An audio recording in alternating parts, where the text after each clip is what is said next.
সুপ্রিয় দর্শক আসসালামু আলাইকুম।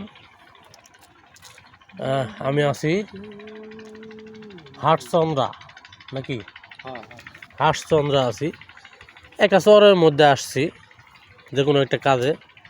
দেখেন এখানে কত বড় একটা ব্রিজ করা আছে। এটা হলো ঝিনই নদীর, এটা হচ্ছে ঝিনই নদী। আমরা ছোটোবেলা থেকে জানে আসছি ঝিনই নদী। এখানে এত বড় একটা ব্রিজ করার কোনো যুক্তি দেখলাম না।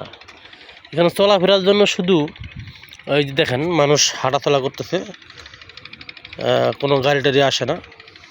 চলাফেরার জন্য যতটুকু একটা ব্রিজ করছে, বাবারে বাবা, তাহলে যদি গাড়ি আসতো, বড় বড় গাড়ি আসতো, তাহলে কত বড় ব্রিজ করতো এটা আমি আসলেই বুঝতে পারতেছি না।